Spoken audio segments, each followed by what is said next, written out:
ท่านสาธุชนคนดีทุกท่านพร้อมกันนี้ขอยกมือ10 นิ้วกราบอาราธนาเอาคุณพระแก้วเจ้าทั้งสามบุญศีลบุญทานที่ได้กระทำบำเพ็ญในอดีตและปัจจุบันคุณพ่อคุณแม่คุณครูบาอาจารย์ผู้ประสิทธิ์ประสาทวิชาความรู้สิ่งศักดิ์สิทธิ์ทั้งหลายเสื้อวัดเสื้อวาเสื้อบ้านเสื้อเมืองพระสยามเทวาธิราชพระบรมธาตุดอยสุเทพและครูบาเจ้าศรีวิจัยนักบุญแห่งล้านนาไทยขอยกมือ10 นิ้วกราบอาราธนาและเชิญชวนมาปกปักรักษาพ่อแม่พี่น้องลูกเต้าหลานเหลนวงศาคณาญาติผู้รับฟังรายการนี้ทุกคนทุกท่านเพื่อได้มีความสุขกายสุขใจเหมือนกันจุกผู้จุกคนนานแสนนานได้เทินวันนี้ก็เหมือนกับกูวันได้มาออกรายการสดเล่าเรื่องราวต่างๆเกี่ยวกับธรรมะอันเป็นอาหารทางจิตทางใจเพื่อพี่น้องพ่อแม่วงศาคณาญาติได้ฟังเพื่อประคับประคองจิตใจเพื่อได้มีความสุขบานหวั่นใจเมินต่อเมินนานแสนนานก่อนที่จะได้นำเอารายการนี้มาดำเนินนั้นก็ขอเชิญชวนพ่อแม่พี่น้องศรัทธานักศีลนักบุญผู้เจริญในศีลในธรรมได้ไหว้พระเพื่อให้เป็นสิริมงคลฮัลโหลท่านลุงเจ้าค่ะพระเจ้าน้ำมัสการเจ้าท่านลุงจะให้ตามสั่งเจ้านะเจ้าจากแม่วางที่ตะวาโทรทำไมนะเจ้าจะกล้าด้วยนะเจ้าท่านลุงโชคดีสั่งสอนให้เงี้ยนะเจ้าจะเป็นร่มโพล่มใจของลูกของเต้าไปข้างหน้านะเจ้าเนอะเจริญพรเจ้าบุญรักษาเนอะเจ้านักการเจ้าว่าตัวเองตัวลุงเนอะพร้อมๆกันนี้ไหว้พระเจ้าให้เป็นสิริมงคลเนอะอะระหังสัมมาสัมพุทโธภะคะวาพุทธังภะคะวันตังอภิวาเทมิกราบสวากขาโตภะคะวะตาธัมโมธัมมังนะมัสสามิ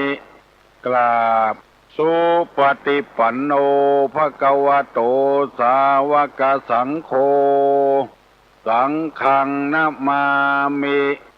กราบอันตมยังพุทธัสสะภะคะวะโตบุพาภะคณะมะกะลังกะโลมาเสนะโมตัสสะภะคะวะโตอะระหะโตสัมมาสัมพุทธัสสะนะโมตัสสะภะคะวะโตอะระหะโตสัมมาสัมพุทธัสสะนะโมตัสสะภะคะวะโตอะระหะโตสัมมาสัมพุทธัสสะพุทธังสรณังกัจฉามิธัมมังสรณังกัจฉามิสังฆังสรณังกัจฉามิตุติยัมปิพุทธังสรณังกัจฉามิตุติยัมปิธัมมังสรณังกัจฉามิตุติยัมปิสังฆังสรณังกัจฉามิตติยัมปิพุทธังสรณังกัจฉามิตติยัมปิธัมมังสรณังกัจฉามิตติยัมปิสังฆังสรณังกัจฉามิอิติปิโสภะคะวะอะระหังสัมมาสัมพุทโธวิชชาจรณะสัมปันโน สุขโตโลกวิทูอนุตตโรปุริสะธรรมสารถิสัทธาเทวะมนุษย์สานังพุทโธภควาติสวากขาโตภควตาธัมโม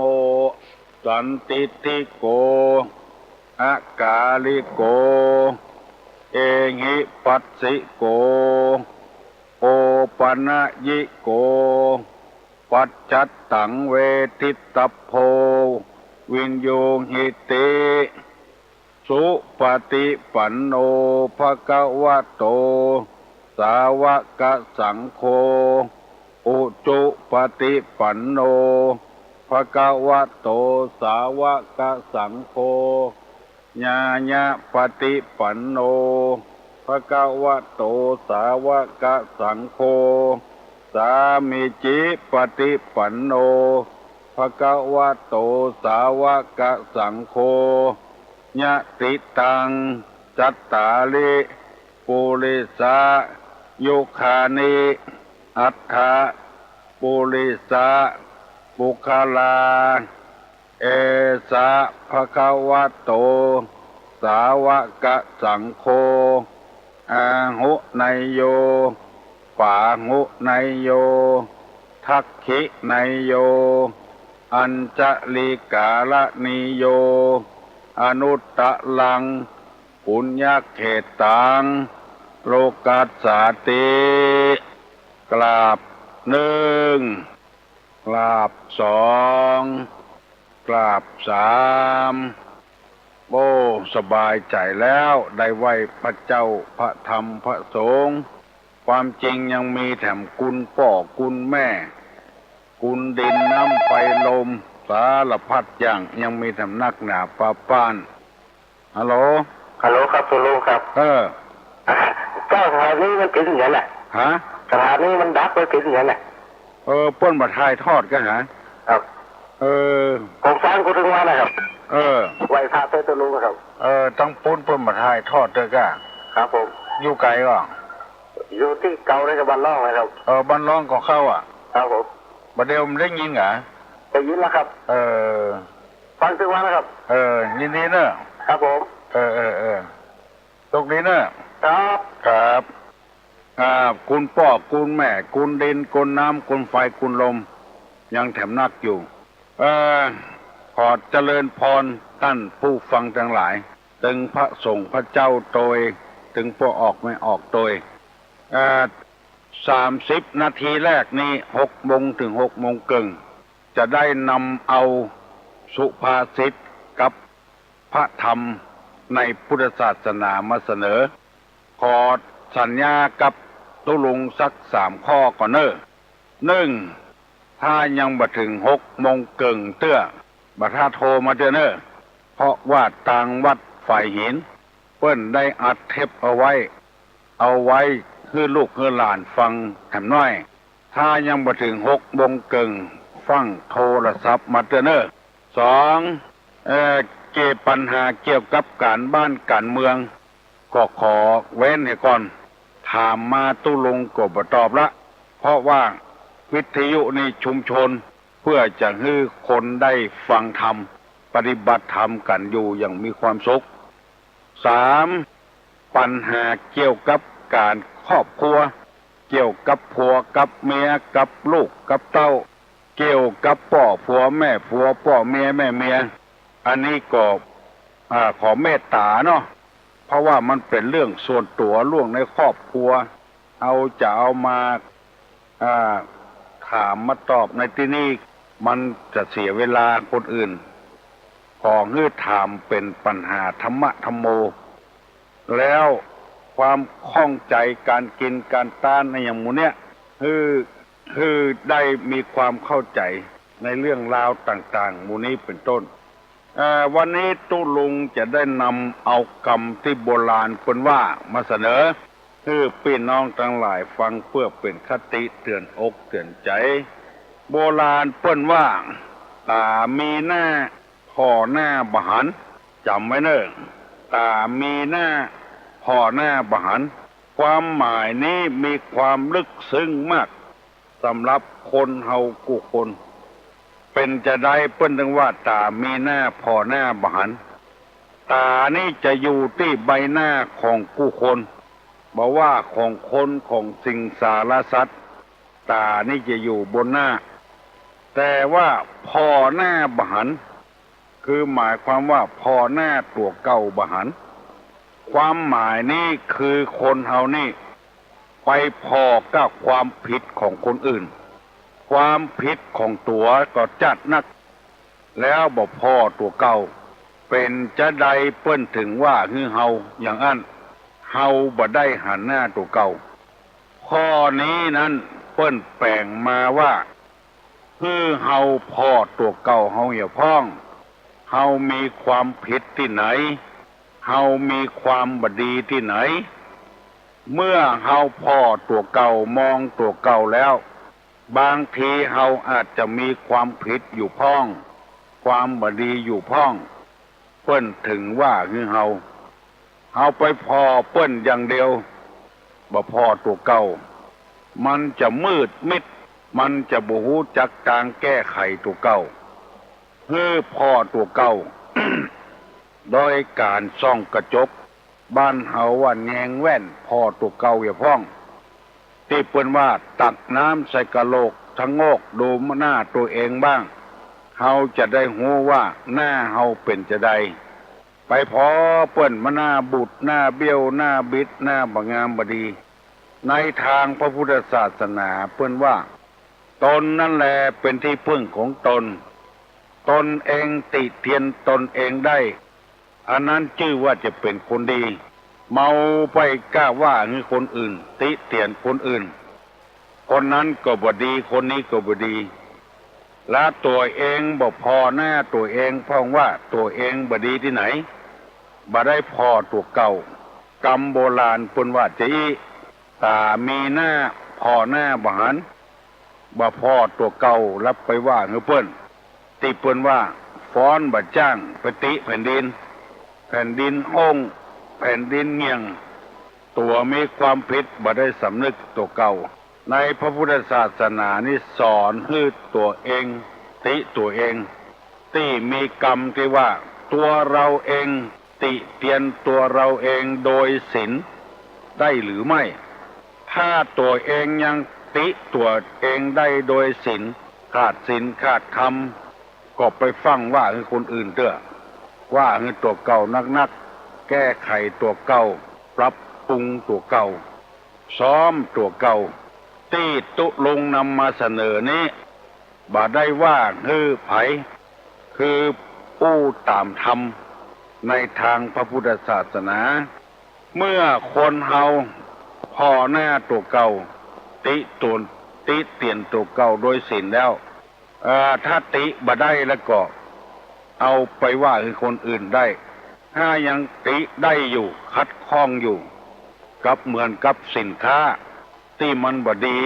เอาไปขายให้เพิ่นเอาไปใจก็บ่ได้ผล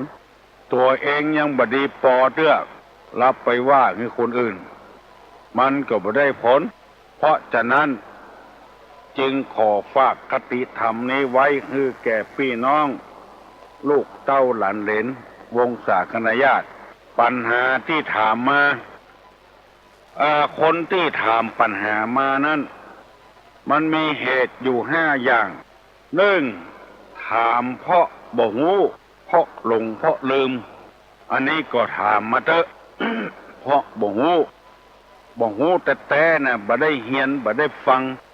ถ้าทะลิถามมาอย่างอันฟังแล้วมันบ่ได้สาระประโยชน์ว่าด้วยเหตุแห่งการทำปัญหา1ถามเพราะบ่ฮู้เพราะหลงเพราะลืมอันนี้ถามมาได้2เพราะมีความปรารถนาบางอย่างเพราะมีความปรารถนาชั่วครอบงำอันนี้บางคนก็ถามมาเป็นอย่างนี้เพราะความชั่วเขาครอบงำเลยถามปัญหามาบ่ได้สาระบ่ได้ประโยชน์อันใดถามจะว่าคือคนอื่นแล้วยกย่องตัวเองเป็นต้น เปิ้นบอกว่าถามเพราะมีความปรารถนาชั่วเขาครอบงำแล้วไปถามคนอื่นให้คนอื่นแก้แล้วตัวจะชอบใจม่วนใจนำใจ อันนี้ก็บดีสามถามเพราะดูหมิ่นดูแคลนคนอื่นยกย่องตัวเก่าก็บดีสี่ถามเพราะประสงค์จะรู้อันนี้ดีมากของือถามมาอย่างนี้ห้าถามเพราะต้องการตอบเพื่อคนอื่นตอบบ่ถูกเอากรรมสูงเอากรรมอย่างพี่เบามาตอบแล้วตอบบ่ถูกอันนี้ก็บดีเท่าใดเพราะฉะนั้นปัญหาต่างๆที่ถามมานั้นจะอยู่ลักษณะหมู่นี้เป็นต้นเพื่อนจะได้อัดเอาไว้อัดเสียงตุลุงไว้ถ้าว่าโทรศัพท์มาโตยนี่มันจะบ่รู้เรื่องมันแบบปฏิติดต่อกันคนเอานั้นมีกำอู้เป็นสื่อกลางบอกว่าไผสักคนนอกจากคนเป็นอ้างเป็นอ้าตอนเมื่อมีกำอู้เป็นสื่อกลางจะฮือฮักกันจะฮือชอบกันจะฮือจังกันก็อยู่ที่การอู้กันจาเพราะฉะนั้นการอู้กันจานี้บางครั้งก็เป็นสุภาษิตบางครั้งก็เป็นทุภาษิตกรรมที่เป็นสุภาษิตนี่คนที่หูจักใจกำอู้นี่จะมีลักษณะอยู่ห้าอย่างฟังเนอะตุลุงจะเล่าให้ฟังหนึ่งวาจาที่กล่าวถูกตามกาลสองวาจาที่กล่าวเป็นสัจจะสามวาจาที่กล่าวอ่อนหวานสี่วาจาที่กล่าวประกอบด้วยประโยชน์ห้าวาจาที่กล่าวโดยเมตตาจิตห้าข้อนี้เปิ้นฮ้องกันว่าสุภาษิตจะได้ขอเมตตาเวลาอธิบายให้พี่น้องทั้งหลายฟังว่าหนึ่งวาจาที่กล่าวถูกกาลคือถูกตามเวลากาละเวลาใดดีพูดเวลาใดบ่ดีพูดเมื่อเอาหูจักกาละเวลาจะเอามาอู้แล้วอันนั้นน่ะถูกต้องละเป็นสุภาษิตวาจาที่ถูกต้องสมมติว่ากินข้าวด้วยกันอู้ไปอู้มาบัดใจเวลาที่จะเอาเรื่องนี้มาอู้สมมติว่าขอโทษนะขอโทษเนอะกินข้าวอยู่ไปอู้เรื่องกินเน่าหมาเน่าคนตายอย่างเงี้ยเพื่อพิจารณาเนี่ยก่อนฟังอู้เด้อเวลานี้เวลากินข้าวสุกเมื่อกินข้าวสุกเมื่อเข้านอนจะไปเอามาอู้เรื่องนี้พิจารณาเนี่ยก่อนมันถูกกับบ่ถูกกันอันนี้ขอฝากไว้ให้พี่น้องทั้งหลายเนอะเวลานี้ใจคำพูดว่าให้กูคนอะบัดใจว่าให้คนนั้นคนนี้บัดใจเป็นใจคนนั้นคนนี้ไปว่าคนนั้นคนนี้แนะนำให้ท่านทั้งหลายได้ใจกำอู้ที่มันถูกต้องอันนี้ป้วนฮ้องว่าวาจาที่กล่าวนะถูกการถูกเวลาอยู่ในวัดในวาอู้เรื่องศีลเรื่องธรรมมันนี่ถูกต้องอู้ไปตั้งนอกตั้งป้างมันไม่ถูกต้องคนเล่าให้ฟังว่ามีวัดหนึ่งคนเฒ่าไปนอนวัดโอ้อู้มาใดก็อู้เรื่องงัวต่างงัวปูมุกนำดีใส่เมี่ยงใส่หยังไปขายเมินเข้าหลายวันเข้าพระน้อยก็รำคาญคนเฒ่าบ่อู้เรื่องศีลเรื่องธรรมไปนอนวัดก็อู้เรื่องงัวต่างเอาเข้าเย็นขว้างคนเฒ่านอนวัดขว้างละโล่นคนเฒ่านอนวัดก็ไปฟ้องตุหลวงฟ้องตุเจ้าว่าพระน้อยเอาเข้าเย็นขว้างตุหลวงก็ฮ้องเน้นมาประชุมว่าไผเอาเข้าเย็นขว้างคนเฒ่านอนวัดว่ามีเน้นต่อเนื่องมันกล้าหาญผมครับเป็นคนขว้างไปขว้างเพื่อนเนี่ยหยังเพื่อนมานอนวัดแล้วเอาเข้าเย็นไปขว้างเพื่อนโอ้ ผมบ่ได้ขว้างคนเท่านอนวัดโลผมขว้างพวกกลางหัวต่างพุ่น อันเนี้ยบ่หูจักการเวลาอู้โดนพ่อน้อยขว้างหัวสองวาจาที่กล่าวเป็นสัตย์อู้ซื่ออู้สัตย์บ่โกหกพกลมจะอู้อันใดก็เฮือมันสัตย์ทันจริงตีว่าเป็นจะเป็นนะที่คนโบราณเพิ่นว่าอู้เฮือเป็นจะเป็นนะพงกาหมายความว่าเป็นแน่เป็นจริงแต่ไปโกหกพกลมวาจาที่อู้ออกไปนั้นถ้าอู้โกหกพกลมแล้วจะบ่มีไผเชื่อกำอู้ของตัวเองเวลาใดควรอู้เวลาใดบุคคลอู้สามกำอู้ที่ว่าไปวาจาที่ว่าไปนั้นอ่อนหวานอ่อนโยนบกระด้างกระเดืองฟังแล้วมันเป็นสุภาษิตฟังแล้วมันม่วนที่ไผหลายคนบอกว่าที่ตู้ลุงอู้ตะเจ้ากุเจ้านะก็เติงให้พ่อบุทออีพ่อก็อย่างเงี้ยใกล้แจ้งมาห้องลุกเน้ออันนี้คือวาจาที่มันอ่อนหวานลุกนึ่งเข้าเป่าไฟลุกเงียบเวียกเงียกาเน้อหลายคนเคยอู้ให้ตุลุงฟังแล้วบอกตุลุงว่าฟังตุลุงแล้วมันม่วนใจคือเติงหาขี้เก่าขี้เดิมเมื่อเป็นละเอกละอ่อนหมู่นี้เป็นต้นเป็นกำอู้ที่อ่อนที่หวานโอ้บางคนนี่เอากินกับข้าวได้แต่นะอู้ม่วนเจ้าแม่นายแม่เจ้าพ่อนายพ่อบางคนก็สั้นเต้าบกกอกเงาเต้าบกกอกเพราะฉะนั้นใจกำอู้ที่เป็นสุภาษิตคือมีประโยชน์หนึ่งวาจาที่ถูกตามการเวลาสองวาจาที่กล่าวเป็นสัตย์เป็นจริงสามวาจาที่กล่าวอ่อนหวานสี่วาจาที่กล่าวประกอบด้วยประโยชน์พูดออกมาแล้วได้สาระได้ประโยชน์ได้ความรู้เป็นสุภาษิตมีหลายคนเคยอู้กับตุลุงว่านั่งอู้กับตุลุงนี่มันบ่เสียประโยชน์ได้ความรู้ได้กำอู้ของเรานี่ไผ่สอนไผ่บ่ได้พยายามอู้ที่มีประโยชน์ข้อสี่กล่าวประกอบด้วยประโยชน์ข้อห้ากล่าวโดยมีเมตตาจิตเมตตาธรรมต่อกันและกันคือมีเจตนาดีต่อกันอู้โดยเมตตาธรรมตุลุงออกมาอู้กุเจ้านี่1 ชั่วโมง 60 นาทีก็ประกอบด้วยเมตตาธรรมพ่องทำตามหน้าที่ของตนเองพ่องเพื่อจะให้พ่อแม่พี่น้องลูกเต้าหลานเหลนทั้งหลายที่ฟังกูเจ้าเนี่ยได้ใจกำอู้คือมีสาระมีประโยชน์ใจกำอู้คือมันถูกมันแม่นบางคนก็ดีบางคนอู้มาฟังแล้วมันไร้สาระไร้ประโยชน์แต่เพื่อมารยาทตุลุงก็ฟังไปนะ ฟังพ่องบ่ฟังพ่องเพราะว่า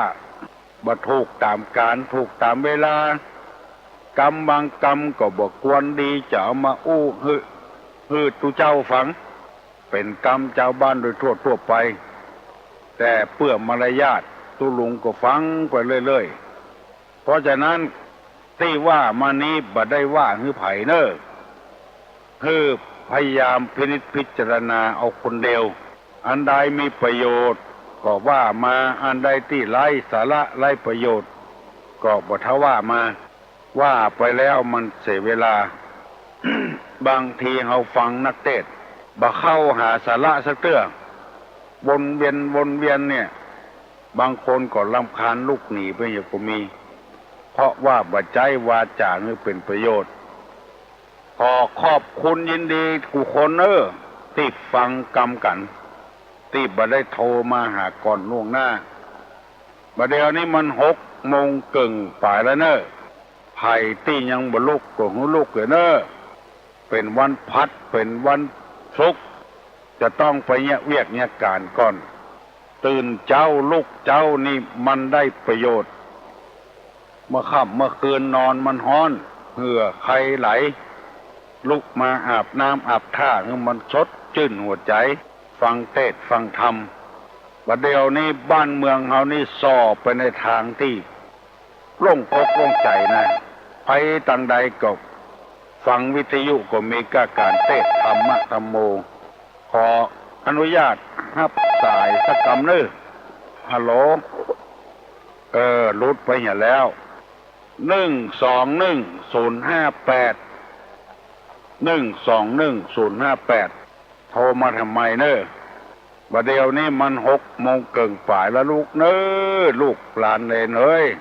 เตรียมเนื้อเตรียมตัวอาบน้ำอาบท่าแต่งเนื้อแต่งตัวไปโรงโรงเรียนลูกหนึ่งเข้าเป่าไฟไปกาดไปลีไปกาดเจ้าก็ได้ของดีน้อยฮัลโหลสวัสดีเจ้าทุกโอ้อันกะน้องพิมพ์กะเจ้าน้องพิมพ์เนี่ยอย่างอ่ะจะถามคำถามที่ทุลุงถามนะจี้เจ้าถามว่าใหญ่จะตอบเจ้าตอบการใช้คำอู้เนี่ยเจ้าสุภาษิตเนี่ยเจ้าน้องพิมพ์จำได้กะเจ้านึ่งว่าอย่างไรนึ่งวาจาที่กล่าวเป็นเวลาถูกตามการเวลาวาจาที่กล่าวเป็นศักดิ์ศรีเป็นสัจจะไม่ใช่ศักดิ์ศรีเจ้าความจริง3วาจาที่กล่าวอ่อนหวานถูก4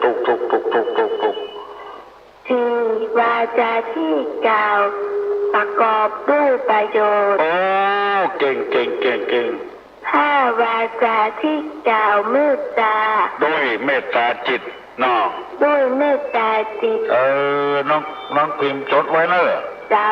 เอาไปอู้คนอื่นให้อู้อย่างเงี้ยเจ้าเพิ่นจะเชื่อเพิ่นจะเคารพนับถือเฮาเจ้าอู้ไปเลยพอเลอะไปเจอเพิ่นบ่นับถือเนาะเจ้าน้องฟังตู้ลุงตุงวันเกิดบางเสื้อมัน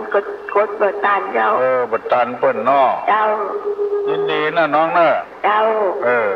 ปัญญาปัญสูงมีสติปัญญาเป็นเจ้าคนนายคน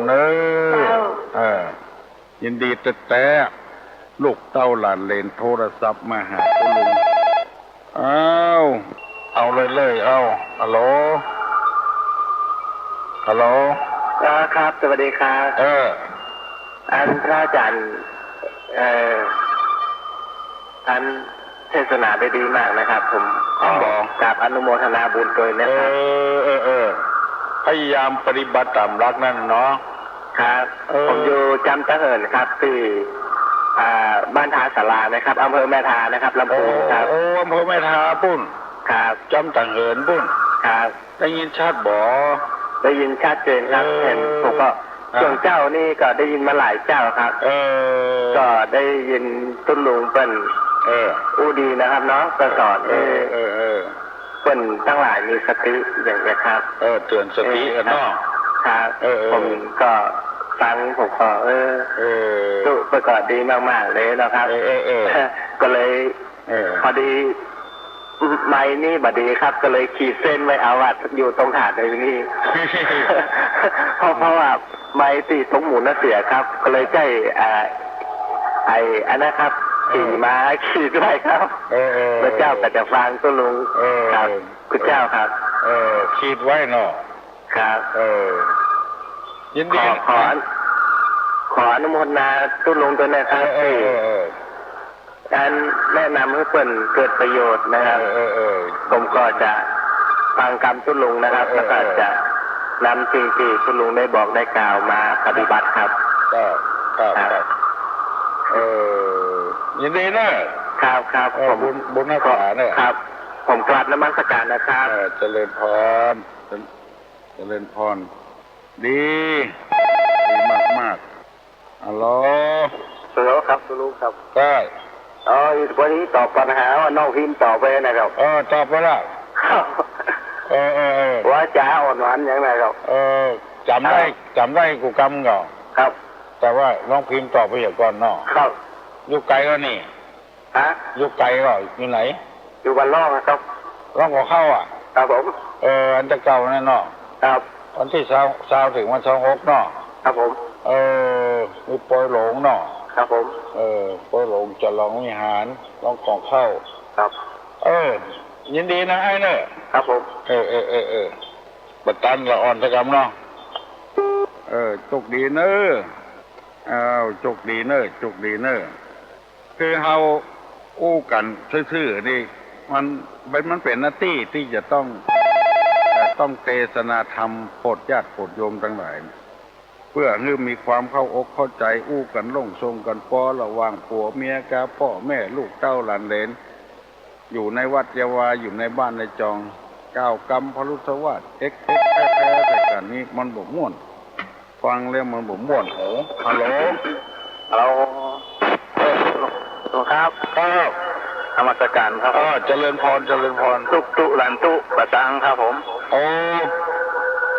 ประสางมั้งเหรอครับผมเป็นผู้เจ้าแหละครับผมอยู่วัดอย่างน่ะ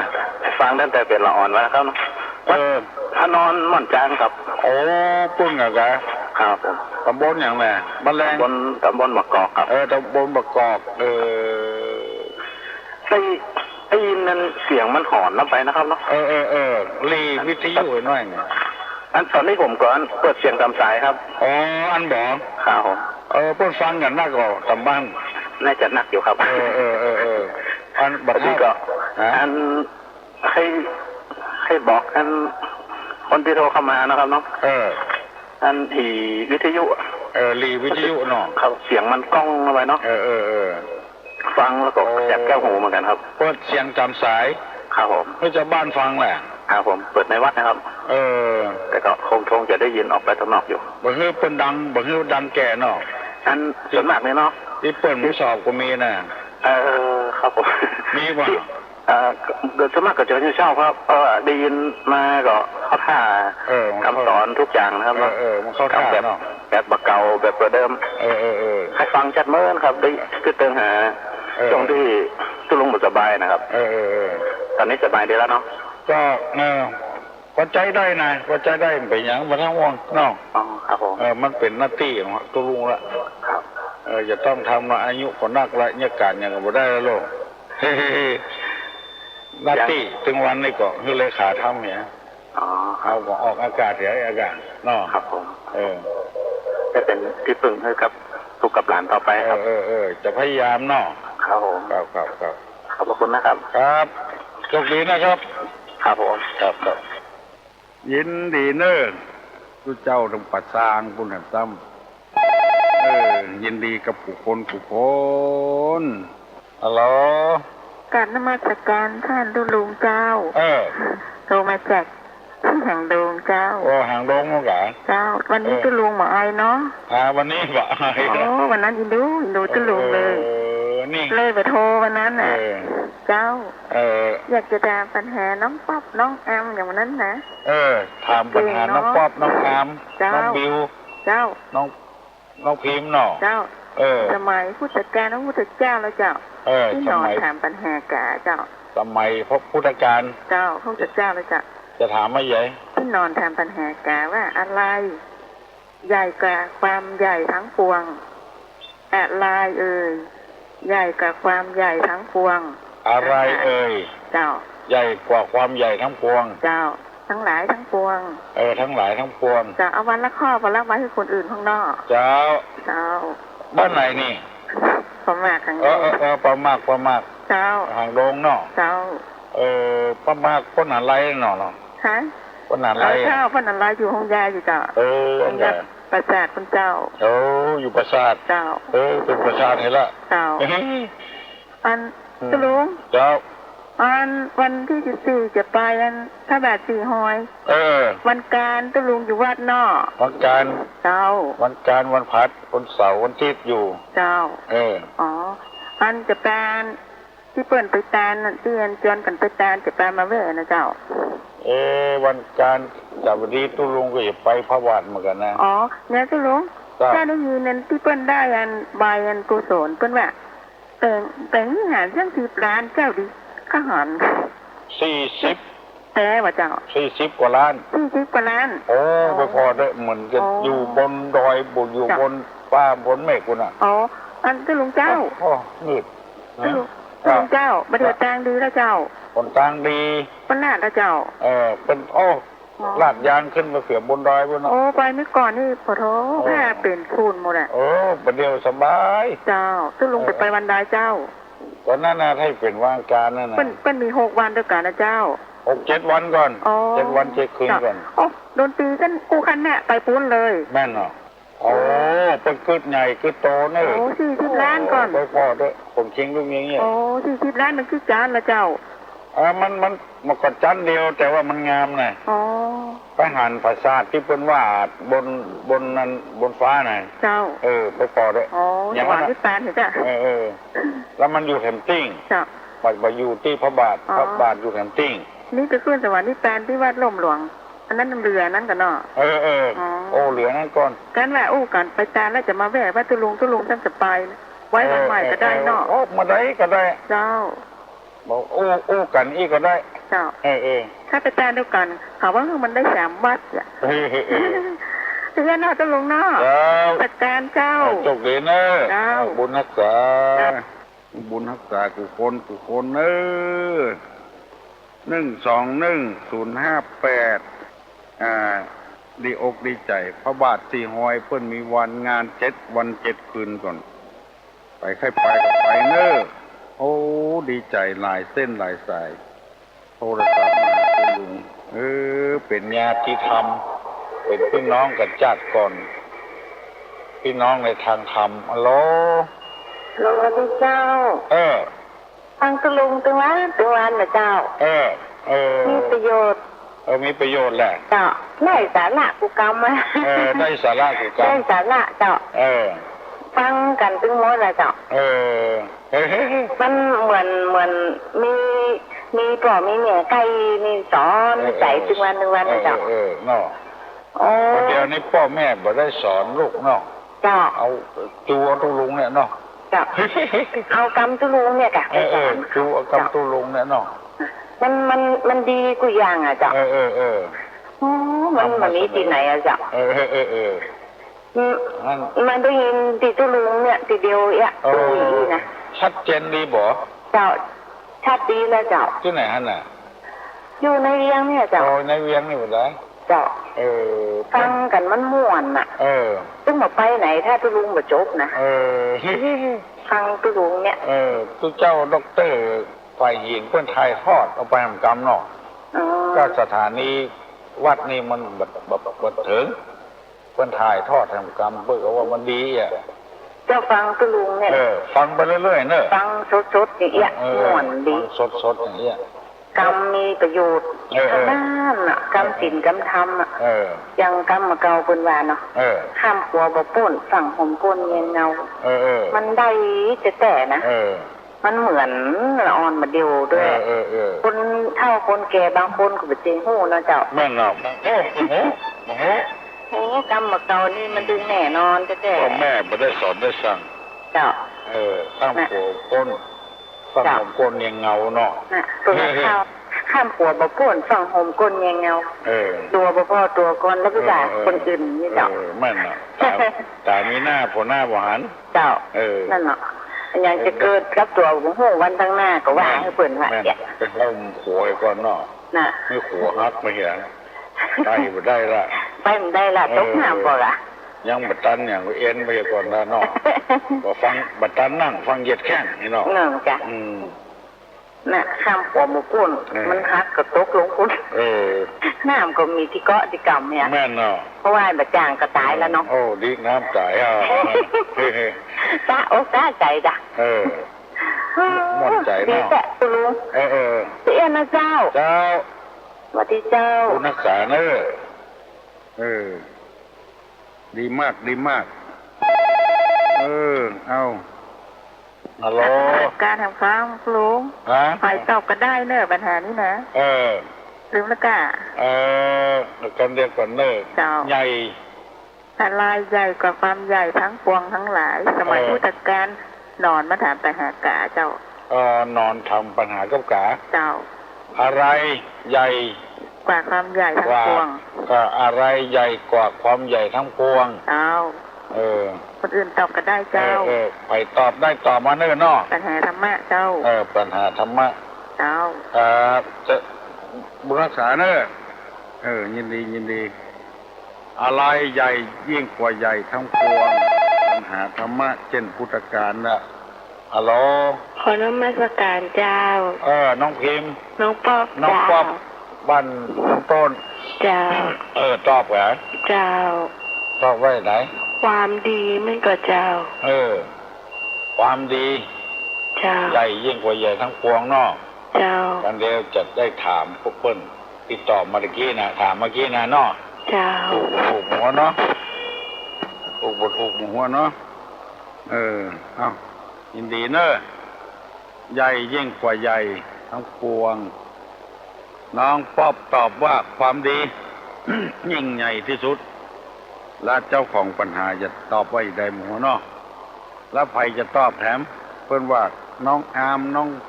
บิวน้องป๊อบน้องพิมพ์ใครตอบได้ก็ตอบตุอุ้ยมาตุลุงมา1211058โอ้มีคนฟังกันครับข้างแต่ละกรรมก็เป็นกรรมที่ทำให้ตุลุงมีหัวใจม่วนอกม่วนใจอายุยืนถึงจัดนักเป็นกรรมยกย่องสรรเสริญฮัลโหล ฮัลโหลสวัสดีเจ้าตุลุงเจ้า ใหญ่ยิ่งกว่าใหญ่นี่ก็ต่อเขาเจ้าว่าถ้าทางธรรมก็คือโลกุตละธรรมเนาะ โลกุตละธรรมเนาะ ต่อใหญ่มากแล้วต่อถูกกว่าถูกวะ โมโหนะเจ้าของปัญหาพูดว่าใหญ่โมโห ถ้าทางธรรมจะว่าแต่ถ้าทางโลกนี่จะโมโหอ่ะ ใหญ่ยิ่งกว่าใหญ่นี่ก็โลกุตละเนาะ เจ้าโลกุตละธรรมความหมายก็ถ้าเป็นทางธรรมนี่คงอย่างนี้ฮะ เจ้า ถ้าเป็นทางโลกนี่โมโหเจ้าที่ไกลกันนี่ที่ไหน อยู่หนองหอยเนี่ยเจ้าหนองหอยเนี่ยเนาะอันที่เก่าเนี่ยเนาะเจ้ายินดีเนอะเจ้าสวัสดีเจ้าบุญรักษาเนอะกูคนเจ้าของปัญหาว่าอย่างไรหาฮัลโหลสวัสดีเจ้ามันจะตอบปัญหาช่างใหญ่ยิ่งกว่าใหญ่นะไอ้อย่างความดีแหละเจ้าความดีนะเนาะกันเดี๋ยวจะได้ถามเจ้าของปัญหาเนาะเจ้าฟังตุลุงดังว่าน่ะจ้ะแต่บอกเคยโทรมาแต่วันนี้จะฟังโทรมาเจ้าก็มีความสุขในใจเหมือนจ้ะเข้าใจดีกว่าจ้ะทุกใจทุกตัวจ้ะทุกใจฟังตุลุงอธิบายเลยเบาใจเลยจ้ะเบาใจไปธรรมะนี่มันแก้ที่ใจเนาะเป็นยาใจเป็นอาหารใจหมดอ่ะคนเฮานี่อยู่ที่ใจหมดนะถ้าใจทุกข์มันก็ทุกข์บนตัวเสี่ยงมีกินอยู่ก็เป็นทุกข์เอาความดีเนี่ยนะเขาทำบุญทำทานไปอยู่เลยแต่มันก็มีเจ้าว่าให้เป็นกรรมมือเนาะทำบุญทำทานนึกถึงกรรมนะกะกรรมมันมีหรอกกรรมในอดีตกรรมในปัจจุบันท่านเอาคิดว่าถ้ามันทุกข์มาก็ใส่กรรมมาให้ก่อนแล้วมันยู้คือกรรมแล้วมันม่วนใจหรอถ้าเอาบ่ยู้คือกรรมมันม่วนใจอย่างกรรมมันอย่างมันนักเจ้าว่าบ่ป้นกรรมสักตัวนี่ป้นกรรมอย่าได้เกิดมาก็ถึงไข้แล้วลูกมันมีไฟเกิดมาแค่หัวขาทุกคนแต่เจ้าฟังทุกลุงทุกวันเจ้าสบายใจเจ้าเกิดมาให้แล้วมาต่อสู้กับกรรมละสบายใจสดออกมาให้ฟังไปเรื่อยๆเนอะอย่าไปถอดไปถอนอย่าไปใกล้มันแบบพิษมีภัยอย่างนะฟังเทศน์ฟังธรรมนี่นะแร่งฟังก็แร่งมีความรู้เข้าใจดีที่ไหนฮะน่ะน้องตะคำเหรอเจ้าหนองตะคำสันทรายเนาะเจ้าหนองตะคำหนองก้นคุยินดีเนอะบุญรักษาดีมีสุขอายุมันขวัญยืนมีโจกมีลาภคู่คนเจ้านมัสการเจ้าจะตอบปัญหาใหญ่ยิ่งกว่าใหญ่น่ะเจ้า ใหญ่กว่าใหญ่คงจะเป็นจิตใจที่เด็กเนี่ยมันอยู่ที่ใจหมดเลยเจ้าอยู่ที่ใจเนาะเจ้าคือจะถือก็ความดีก็มีเนาะโลกุตละธรรมก็มีเจ้าอยู่ที่จิตที่ใจที่คุณงามความดีกันเดียวกว่าเนอะเฮ้ยเปิ้นเจ้าของปัญหาตัวเจ้าแต่ที่อันอู้กับเรื่องถามที่ว่าถาม5ประการมันมีข้อ4ที่น้องไม่ได้ยินอันกันเจ้าถามพ่อบอกหูจริงอีเราก็1แล้วก็ถามพ่อปรารถนาชั่วเนาะแล้วก็ถามพ่อดูหมิ่นคนอื่นแล้วข้อ4นี่คือถามอะไรอย่างเจ้าวาจาที่กล่าวถูกตามกลานน่ะวาจาที่เป็นสัตว์วาจาที่อ่อนหวานเจ้าวาจาที่ประกอบด้วยประโยชน์น่ะข้อ4ก่อนหน้านั้นนะเจ้าก่อนนั้นคำถามอ่ะเจ้าแต่นอกก่อนหน้านั้นอันตึงหลังนี้ได้เจ้าจำอยู่ว่าจะคำถามพ่อให้หูตามปัญหายังมั้งก็เจ้าถามพ่อบอกหนึ่งพ่อบอกถามพ่อปรารถนาชั่วเนาะแล้วก็ถามพ่อดูหมิ่นคนอื่นแล้วก็ถามพ่อว่าต้องการให้คนอื่นตอบบ่ถูกแล้วมันมีแถมข้อนึงอะเจ้ามันมีอย่างนี้นะเจ้าถามเพราะว่าบักโง่เนาะเจ้า2ถามเพราะมีความปรารถนาความชั่วข้อครอบงำเจ้า3ถามเพราะดูหมิ่นเจ้า4ถามเพราะประสงค์จะโง่ประสงค์จะโง่ใครโง่เนาะถึงถามเจ้าถามเพราะต้องการให้คนอื่นตอบถูกให้ถูกเมื่อเขาตอบปัญหาไม่ถูกเนาะเจ้าเปิ้นงงเนาะเจ้าเปิ้นงงเนี่ยเจ้านี้ได้ละเจ้าได้ละเจ้ากราบขอบคุณทุกเจ้าราชการเจ้าบุญรักษาดีมีสุขอายุมั่นขวัญยืนฮัลโหลเปิ้นตอบนะตอบว่ายังเปิ้นตอบทางธรรมเจ้าขอตอบทางโลกเจ้าขอตอบทางโลกว่าไงทางโลกร่องใหญ่กว่าคนเจ้าร่องใหญ่กว่าคนเจ้าล่มลงศพใหญ่กว่าคนลงศพใหญ่กว่าคนอันนี้มันเป็นปริศนาธรรมว่ะไม่ใช่ว่าไม่ใช่ทั้งโลกเพิ่นถามว่าเป็นปริศนาธรรมไม่ใช่ลงศพฮัลโหลไว้สาตุลุงเนอะเป็นน้องแม่แจมด็อกปิ้งตุลุงฮะเป็นน้องแม่แจมมันด็อกปิ้งวันนี้ด็อกปิ้งอ่ะมันตอนวันเราต้องแม่แจมมันน่ะตุลุงอันพ่อหนานจูให้ฟังอย่างนะวันนี้น่ะฟังอ่ะวันนึงฟัง1วันให้ถามปัญหาพ่อหนานจูนะหมดถ้าพ่อหนานจูได้ยินก็ตอบมาตังตุลุงกับเนอะกูตัวได้ไผ่พอประหารป่าตัวมันไผ่หานก็ใครติงอันนี้ตุลุงได้เลยน่ะตุลุงเคยตอบมาก่อนละนันแดงอย่างครับตุลุงเคยได้นันแดงมันกลางอย่างครับผมต้องจำเสียงได้ลุงนะจำเสียงกันจำเสียงด้วยรับตาพ่อหันหน้าเลยบังไปแว่ครับผมครับแล้วไปเดินฟังไปเดินตุลุงออกรถแดงอยู่หรอครับผม1อุตัวใดไผ่พ่อประหารครับ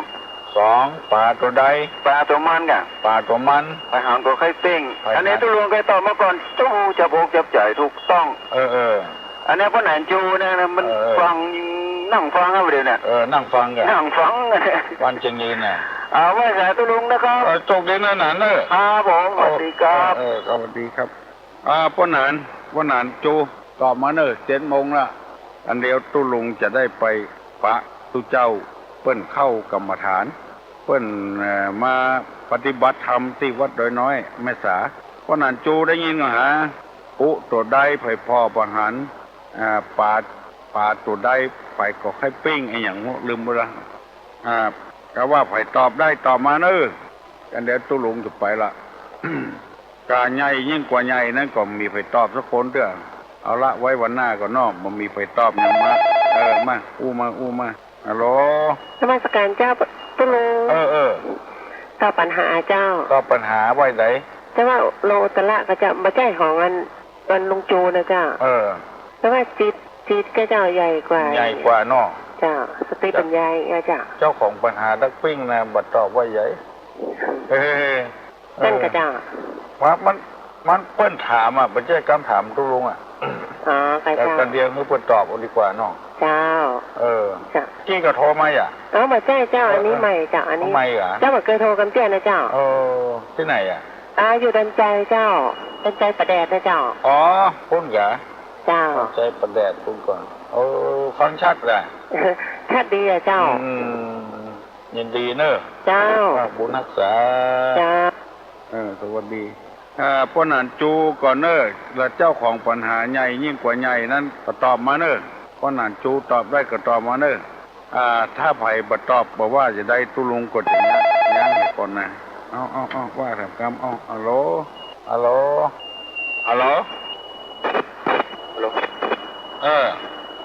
รับผมว่าสาธุลุงครับท่านผมขอตอบปัญหาใหญ่ยิ่งกว่าใหญ่ทั้งพวงครับมันคือเป็นปัญหาธรรมะใช่ไหมครับแว่งทำปัญหา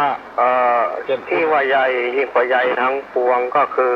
รอยเท้าช้างครับรอยเท้าช้างครับรอยตีนจ้างนะครับมันแบบเจ้ธรรมะนะมันเหมือนครับอริยสัจสี่นะครับที่ว่าสวมธรรมะไปนั่นนะครับถ้าอย่างนี้ตุลุงตอบว่าโลกธรรมมาครอบงำสัตว์โลกเลยนะลาบยศสรรเสริญสุขครอบงำคนประเดี๋ยวนี้โลกธรรมแปลนะครับนั่งอยู่วันสนามหลวงก็โลกธรรมนะมีลาบเติมลาบเนาะครับอันใดบอกว่าเนาะครับโอ้ไปสาครับจุกดีเนอะจุกดีเอาชนอ่านกันฮัลโหลครับผมครับลุงครับตอบปัญหาได้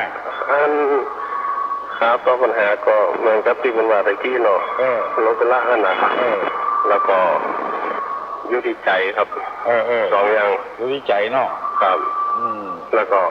ผมขอชมเชยน้องคิงเนี่ยคิงนี่ครับเป็นพ่อแม่เพื่อนสอนนักเก่งนะครับเก่งเวลานี่เป็นเด็กเจ้าเนาะเจ้ากรรมแต่ละอันเดี๋ยวนี้พ่อแม่เคยสอนว่าเป็นภาษากลางข้ามดเนาะข้านี่มันเป็นไม่ใช่คนเมืองแล้วเนาะไม่ใช่คนเมืองล่ะครับเป็นคนใต้เวลาข้าขานะครับผมขอขอบคุณกับลุงที่ว่าลูกเน่คนบางคนว่าอันโนครับได้ยินอย่างนี้ก็เลยครับลูกแม่แม่เปิดสอนไว้ครับรับลูกล่าลูกขายไปไหนถึงการกินเปิ้ลเนาะครับครับโอ้โหจำคำนี้ครับมาตัวเวทตัวเก่าอยู่ที่ไหนฮะเรื่องปะเป้าเหรอครับเรื่องปะเป้าตัวเนาะครับตั้งเป็นวันนะครับครับนี่นะครับเป็นโรงครับบุญรักษาเนอะครับพอดีบุญรักษาให้โชคดีทุกคน7 โมงป่ายแล้วเนอะขอเงินได้อยู่ดีมีสุขอายุมั่นก่อนยืนหิมากล้าขึ้นมีโชคมีลาภผู้คนเอาอกเอาใจกันแน่นอนตอบแบบไม่ได้กับเจ้าตะลุงตอบว่าใหญ่ความตายอะเจ้าความตายใหญ่เนาะจ้าสุดนั่นน่ะเนาะจ้ากันเดียวก่อนเนอะเจ้าของปัญหาเพิ่นบ่ตอบด้วยนะเจ้าอันนี้จากดันใจเหมือนกันนะเจ้าดันใจประแดดดันใจประแดดตัวเนาะเจ้าม่อนเนาะฟังชัดเนาะจ้าฟังชัดดีเจ้าฟังตะลุงแล้วสบายใจดีเจ้าเป็นวันแหละเจ้าฟังคนเดียวฟังตึงมดกับเจ้าเป็นครอบครัวแล้วเนาะเจ้าโชคดีเนอะวันนี้เนอะเจ้าครับวันดีโชคดีอายุวันโนสุขังพลังสัพพิติโยวิวัจจันตุสัพพะโรโกวินัสสตุมาเตภวะส่วนตลาโยสุขีติกายุโกภวะอภิวาทานาสีริสนิจังวุธาปจายโนจตารโลธรรมาวัฏันติอายุวันโนสุขังพลัง